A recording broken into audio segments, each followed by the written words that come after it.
কোথাও যাবার আগে আমি যেভাবে ঘরের বাসি কাজ, রান্না, ঘর পরিষ্কার, পুজো সব দিকটা একা হাতে গুছিয়ে করে রেখে যাই।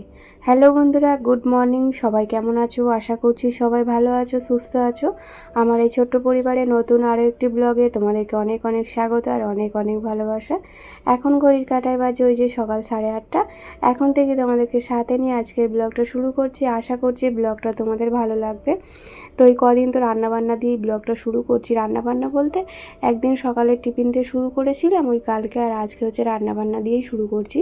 তো নেমন্তন্ন আছে, তাও রান্না করতে হচ্ছে, কারণ আজকে তো সারাদিন ভাত খেতে পারবো না, ওই সাধ্য আছে, তাই জন্য ভাত খেতে পারবো না। আর হাজব্যান্ড তো খেতে যাবেই না, তো ওর জন্য ভাতে ভাত রান্না করছি। আজকে তো মঙ্গলবার, ওর জন্য ভাতে ভাত করছি, আর আমার আর মেয়ের জন্য ডিমের ঝোল আর ভাত করছি। তো মেয়ে খেয়ে স্কুলে যাবে, ওর আর আজকে দিনটা স্কুল ছুটি করাবো না, কালকে আর কি ছুটি করাবো, তাই আজকে দিনটা পাঠিয়ে দেবো। আর সকালে তো ভাত খেয়ে যাই, আর আজকে সারাদিন ভাত খেতে পাবে না, তাই আরও ভাতটা বসাতে হলো। আর আমি হচ্ছে সকালবেলা টিফিন করব। সকালবেলা বলতে ওই পুজো টুজো করে সমস্ত ঘরের কাজকর্ম করে টিফিন করব। আর দেখো না, ভেবেছিলাম যে হাজব্যান্ড খাবে, আর আজকে মঙ্গলবার বলে একদমই খেয়াল ছিল না, তো অনেকটা আলু কাটা হয়ে গেছে, তো আবার রেখে দিলে নষ্ট হবে, এখন দুদিন রান্না করব না, তাই আবার আলুগুলো দিয়েই দিলাম। তো দুটোর মতো ডিম আছে, ভেজে আর কি মেয়ের মতো হয়ে যাবে। তো এদিকে দেখো আলুটা ভেজে আর মশলাটা কষিয়ে নিয়েছি, যেমন আর কি ডেলি যে মশলাগুলো ব্যবহার করা হয় সেই মশলাই দিয়েছি, আদা রসুন পেঁয়াজ। তো একটু টমেটো হলে ভালো হতো, তবে টমেটোটা নেই বলে এমনি আর কি সিম্পলভাবে রান্না করছি, আর গুঁড়ো কিছু মশলা দিচ্ছি না। মানে আর কি ওই গুঁড়ো মশলা, ধনে গুঁড়ো, জিরে গুঁড়ো এগুলো আর দেবো না। এগুলো না আমি এমনিতেও খুব একটা ব্যবহার করি না, আমার একদম ভালো লাগে না। তবু ধনে গুঁড়োটা দিলে ভালো লাগে, জিরে গুঁড়োটা একদমই ভালো লাগে না, তাই আর কি এগুলো দেবো না। আর নামানোর সময় একটু গরম মশলা দিয়ে দেবো, হয়ে যাবে। আর এদিকে তরকারিটা সেদ্ধ যতক্ষণ হচ্ছে, মানে ওই আলুগুলো যতক্ষণ সেদ্ধ হচ্ছে, ততক্ষণ এদিকের কাজগুলো গুছিয়ে নেবো। এই যে মেয়ে ঘুম থেকে উঠে পড়েছে, ও গেছে ব্রাশ করতে, আর আমি এখন এই যে বিছানাটা গুছিয়ে নেব।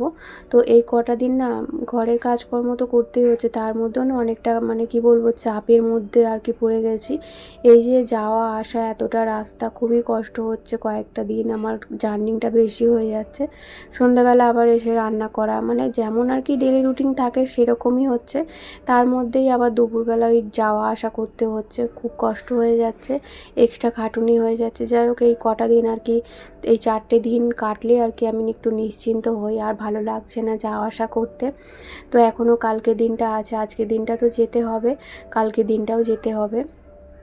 তো যাই হোক, এখন এই যে বিছানাটা গোছানো হয়ে গেল, আর আজকে একটু বেলা করেই যাব, কালকে তো একটু তাড়াতাড়ি গিয়েছিলাম, কালকে যেহেতু ঘাট কাজ ছিল তাই একটু তাড়াতাড়ি যেতে হয়েছিল।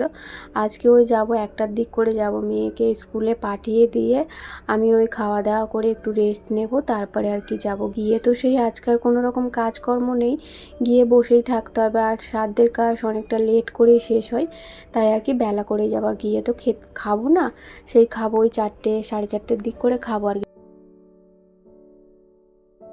আর এইদিকে এই যে দেখো জামা কাপড় তো দুদিন ধরে যাওয়া আসা করা হচ্ছে, তো মানে যেদিন যাচ্ছি সেদিনকেই এসে কেচে দিচ্ছি। তো এগুলো দুদিন ধরে শুকনো হয়েছে। শাড়িটা আজকে সকালবেলা একটু হালকা রোদ্দুর বেরিয়েছিল, রোদ্দুরে দিতে শুকিয়ে গেছে। তো এগুলো এখন ভাঁজ করে রেখে দেবো, একটু পরে তুলবো।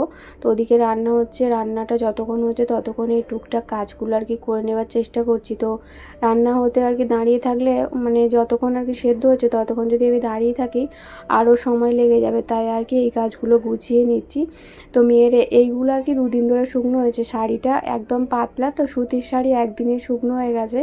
এই মোটা জামাগুলো আর কি দুদিন ধরে শুকনো করতে হলো, কালকে তো দিয়েইছিলাম, তো আজকেও একটু রোদ্দুরে দিয়ে দিয়েছিলাম, তো শুকনো হয়ে গেছে। এখন এই ভাঁজ করে রেখে দেবো, ঘর দালান ঝাড়ু দিয়ে তারপরে আর কি আলমারির মধ্যে তুলে দেবো।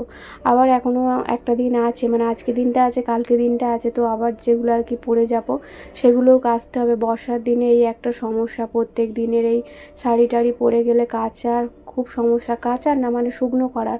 তাকে একটা কুর্তি একটা প্যান্ট হলে তবু শুকনো করতে অতটা অসুবিধা হয় না, যেহেতু শাড়িটা অনেকটা বড়, শুকনো করতে খুবই প্রবলেম হয়। তো তাও শাড়ি পরেই যেতে হবে। একদিন আর কি কুর্তি পরে গিয়েছিলাম, ওই মানে ঘাট কাজের আগের দিনকে কুর্তি পরে গিয়েছিলাম। আর এখন তো বাড়িতে লোকজন অনেক আসছে, তো চুড়িদার পরে আমি খুব একটা ননদদের বাড়ি যাই না, আমার নন্দাকে একটু সম্মান করি, তো চুড়িদার পরে যেতে আমার একটু লজ্জা লাগে, তাই আমি যতবার যাই না কেন শাড়ি পরেই যাই। আর আমাদের এখানে না প্রতিদিন রাত্রিবেলা ওই 9টা 9:30 তারপরে ওই 8টা 8:30 মানে সন্ধ্যার দিকে এখানে একটা শিবের মন্দির আছে, তো ওখানে না পুজো হয়। আর এই যে ঢাকের আওয়াজ ঘন্টার আওয়াজ আসছে, আমি ভয়েস দিচ্ছি।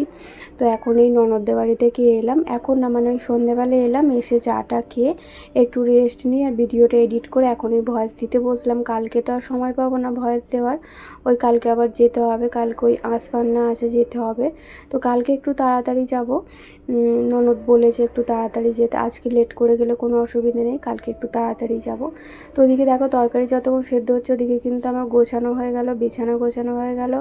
এখন এই যে ঘর দালানটা ঝাড়ু দিয়ে নেবো, আসলে আলুগুলো অনেকটা মোটা মোটা করে কাটা হয়েছে, তো সেদ্ধ হতে একটু দেরি হবে। আর অনেকটা জলও আমি দিয়ে দিয়েছি যাতে অনেকক্ষণ ধরে সেদ্ধ হয়, ভালোভাবে আর কি সেদ্ধ হয়ে যায়।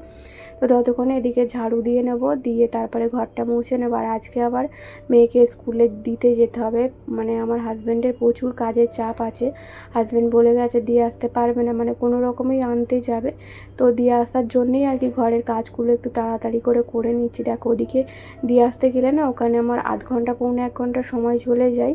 তো এতটা রাস্তা যাব, আবার ওকে দিয়ে আসবো, আবার স্কুলের গেট না খুললে দাঁড়িয়ে থাকতে হয়, যতক্ষণ না মেয়ে স্কুলে ঢুকছে ততক্ষণ আমি আসতে পারবো না। তো ওখানে আমার অনেকটা সময় চলে যাবে, তো আরও এই জন্য আর কি ঘরের কাজগুলো চটজলদি আর কি করে নিচ্ছি। আর এই কয়েকটা দিন না ঘরের প্রতি কোনো রকমভাবে ঠিকঠাক মানে যত্ন নেওয়া হচ্ছে না। এই যে এত বড় ঘরটা একটু না পরিষ্কার পরিচ্ছন্ন করলে ঠিকঠাকভাবে একদম ভালো লাগছে না।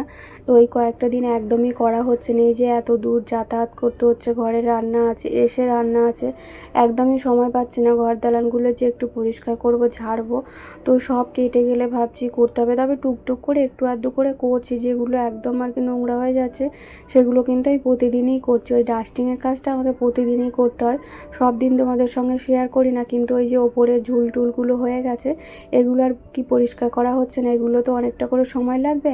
তো এখন এই তাড়াহুড়োর সময় এই কাজগুলো হয় না, তো এগুলো একটু মানে নিশ্চিন্তে আর কি ধীরে সুস্থিরে করলে ভালো হয়।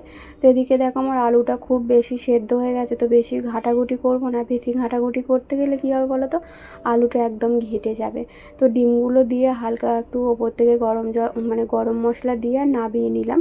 তো একদম আলাদা করে রেখে দেবো। ওদিকে যেহেতু আমার হাজব্যান্ডের ভাত আছে, তো ভাতটা একটু পরেই আমি আলাদা করে নেব, টেবিলে রেখে দেবো, আর আমাদের তরকারিটা আলাদা রাখবো। তো এখন ঘরটা মুছে নিচ্ছি, রান্নাঘরটা এখন থাক, এখন রান্নাঘরটা হাত দেবো না আপাতত। মানে ঘর দালান সব পরিষ্কার করে মুছে নিয়ে মেয়ের চুল টুল বেঁধে দিয়ে মেয়েকে খাইয়ে দিয়ে তারপরে আর কি রান্নাঘরটা পরিষ্কার করব, কারণ সময় হয়ে যাচ্ছে, মেয়েকে আবার স্কুলে দিতে যেতে হবে। তো ভালো লাগে না জানো তো, এতটা রাস্তা হেঁটে হেঁটে যেতে খুব বিরক্তও লাগে, অনেক দিন দিয়ে আসা নিয়ে আসা করা হয় না। তো যেই থেকে আর কি হাজব্যান্ডের গাড়িটা আনা হয়েছে, মানে ওই কাজের গাড়িটা, সেই থেকে কিন্তু আমাকে আর দিয়ে আসতে নিয়ে আসতে হয় না, ওই হাজব্যান্ডই দিয়ে আসে। আগে আগে তো আমাকেই যেতে হতো, দিয়ে আসা নিয়ে আসা দুটোই করতে হতো, খুবই কষ্ট হতো, মেয়েরও কষ্ট হতো আমারও কষ্ট হতো, এতখানি রাস্তা রোদ্দুরে হেঁটে হেঁটে আসতে খুব কষ্ট হতো। তো গরমকালটাতে একটু কষ্ট, শীতকালে আর অতটা কষ্ট হয় না হেঁটে আসতে। গরমকালে এই যে রোদ্দুরটা ওঠে এতেই আর কি কষ্ট। আজকে খুব একটা বৃষ্টি হয় না, তবে আজকেই একটু আগে বৃষ্টি হয়ে গেছে, তো এখন আপাতত বৃষ্টি থেমে গেছে, আর বৃষ্টি হচ্ছে না, বাইরে একটু রোদ্দুর উঠেছে। সকালবেলা ওই যে হাজব্যান্ড কাজে বেরিয়ে গেল 8:30 কি পৌনে 9টার দিক করে, একবার কিন্তু বৃষ্টি এসেছিল। তো আমার কয়েকটা কাচাকুচি ছিল, সেগুলো আর কি কেচে দিয়েছি যাতে মানে আমি যাওয়ার আগে শুকনো হয়ে যায়। তো আমি তো যাব সেই 1টার দিক করে, আর কি সকালবেলা একটু কেচে দিলে তাড়াতাড়ি যাতে শুকনো হয়ে যায়। তাড়াতাড়ি হবে না, যদি একভাবে রোদ্দুরটা থাকে তাহলে হয়তো শুকনো হয়ে যেতে পারে, কিন্তু রোদ্দুরটা তো একভাবে দেয় না, মাঝে মধ্যে আবার মেঘলা হয়ে যায়, অন্ধকার হয়ে যায়, আবার বৃষ্টি আসছে, বারে বারে ওই জামা কাপড় তুলতে হচ্ছে, মিলতে হচ্ছে। আর এই আঙুরগুলো না সেই বিপত্তারিণীর বোতল দিনকে আনা হয়েছিল, তো এত টক আঙুরগুলো খেতেই পারা যাচ্ছে না। তো মেয়েকে বলছিলাম স্কুলে নিয়ে যাওয়ার জন্যে, তো ও বলছে আমি এত টক আঙুর নিয়ে যাব না। তো আবার কি করলাম, আঙুরগুলো তো নষ্ট হয়ে যাবে প্যাকেটের মধ্যে থাকলে, তো আমি ছাড়িয়ে চুবড়ির মধ্যে রেখেছি, দেখি আমি যদি সময় পাই কিংবা যদি মনে থাকে তাহলে আমি খেয়ে নেবো, আর নইলে এরকমভাবে নষ্টই হবে।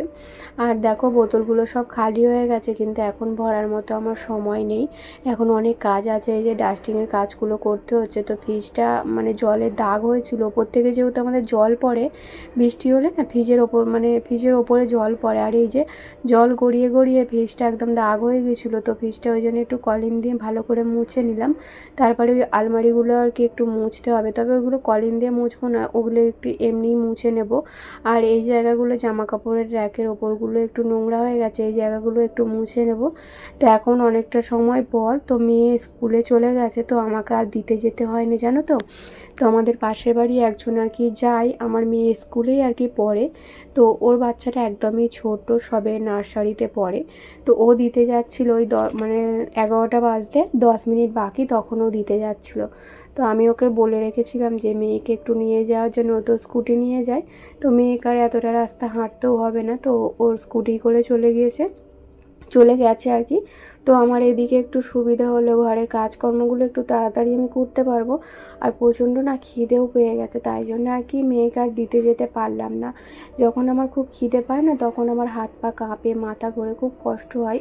তো মেয়েকে ওই জন্য দিতে যেতে পারলাম না। ওই পাশের বাড়ি আন্টির সঙ্গে পাঠিয়ে দিয়েছি, ও দিয়ে আসবে। আমি এই ঘরের কাজকর্মগুলো সেরে নিই তাড়াতাড়ি, নিয়ে যতক্ষণ না পুজো হচ্ছে ততক্ষণ তো টিফিন করতে পারবো না। দেখো নিরামিষ হলে তবু খেয়ে নিই, আর আজকে তো মঙ্গলবার, আজকে একদমই খাওয়া যাবে না, নিরামিষ হোক আর আমিষ হোক। মঙ্গলবারটা আমি শুকনো হয়ে পুজো করি, বেশিরভাগ দিন শুকনো হয়ে পুজো করি, তবে মাঝে মধ্যে এক একদিন নিরামিষ খাবার থাকলে খেয়ে নিই, যখন খিদে সহ্য করতে পারি না। আর এখন তো সকালের দিকে টিফিনই হয় না, ওই পুজো করার জন্য আর কি বসে থাকি, পুজো করতে করতে আমার 12টা 12:30 বেজে যায়, তখন আর টিফিনই হয় না। আগে কিন্তু এটা আর কি হতো না, আগে সকাল সকাল টিফিনটা করে নিতাম। আমার হাজব্যান্ড যেহেতু পুজোটা করতো, তাও আমি টিফিন করে নিতাম। এখন তো আর আমাকে করতে হয়, মাঝে মধ্যে ও করে দেয়, তো সব সময় করে না, তো আমিই করি এখন। তো এদিকে কয়েকটা জামা কাপড় যেগুলো সকালে গুছিয়েছিলাম সেগুলো এখন আলমারিতে তুলে দিলাম। তো আবার একটু পরে আলমারি খুলতে হবে আর কি, যেগুলো পরে যাব সেগুলো বার করাতে হবে, মেয়ের জামা বার করাতে হবে, বার করে রেখে যেতে হবে। ওই স্কুল থেকে এসে আবার পরে যাবে, আমার হাজব্যান্ড আনবে, বাড়ি এসে জামা পরে আবার যাবে। শাড়ি পরার খুব একটা অভ্যাস নেই, তো মানে কুর্তি চুড়িদার এগুলো পরতেই বেশি ভালো লাগে। মানে কি বলবো, যাওয়া আসার পক্ষে, এই হাঁটা চলার পক্ষে চুড়িদার কুর্তিটাই ঠিক আছে, শাড়ি পরে না একদম হাঁটা যায় না, খুব অসুবিধা। আবার এই বৃষ্টি বাদলার দিনে শাড়ি পরে একদমই হয় না। তো কি করব, শাড়ি পরেই যেতে হবে। আর শাড়িটা সব থেকে বড় কথা, ধোয়াটার সমস্যা পড়ে যাচ্ছে আমি, প্রত্যেক দিনে একটা করে শাড়ি পরে যাচ্ছে, আর প্রত্যেক দিনে এসে আমাকে ধুতে হচ্ছে। তো এই যে সকালবেলা তো সমস্ত ঘরের কাজকর্ম হয়ে গেছিলো, বাসি কাজকর্ম, তবে এই বাসি উঠোনটা ঝাড়ু দেওয়া হয়নি। তো এখন এই যে চান করব, চান করার আগে ভাবলাম বাসি উঠোনটা পরিষ্কার করে ঝাড়ু দিয়ে নিই।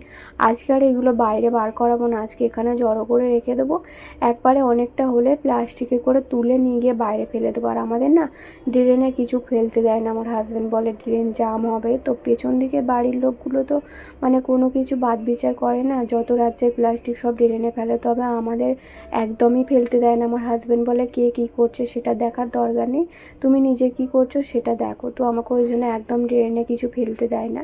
তো যা কিছু হয় জমা করে রেখে দিয়ে প্লাস্টিকে করে নিয়ে বাইরে ফেলে দিয়ে আসতে হয়। এখন এই যে টিফিন করলাম, তো চান টান করে মানে ওই উঠোনটা ঝাড়ু দিয়ে চান করে পুজো করলাম, করে আর এখন টিফিন করলাম। এখন বাজে ওই 12টার মতো। তো একবারে ভাত খেয়ে নিলাম, আজকে সারাদিন যেহেতু ভাত খাবো না, টিফিন করার কয়েকটা এই যে এঁটো বাসন ছিল, হাজব্যান্ডের ভাতটা ছিল, তো হাঁড়ি থেকে বার করে নিলাম। কেন বলো তো, হাজব্যান্ড তো আর হাঁড়িটা মাজতে পারবে না, মাজতে পারবে, আমার একটা কেমন লাগছিল, তাই একটা ছোট বাটি করে আর কি হাজব্যান্ডের ভাতটা বেড়ে রেখে দিয়েছি।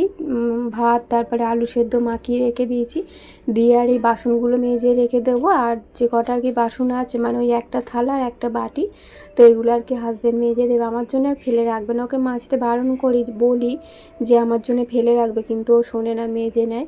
তো এখন এই খাওয়া হয়ে গেলে এখন একটু রেস্ট নেবো, তারপরে হচ্ছে রেডি হব, রেডি হয়ে যাব। তো বন্ধুরা চলো আজকের ব্লগটা এই পর্যন্ত। ব্লগটা কেমন লাগলো জানিও, ভালো লাগলে লাইক কমেন্ট করো, আর বেশি ভালো লাগলে চ্যানেলটি সাবস্ক্রাইব করে পাশে থেকো। দেখা হবে নতুন ব্লগে, টাটা।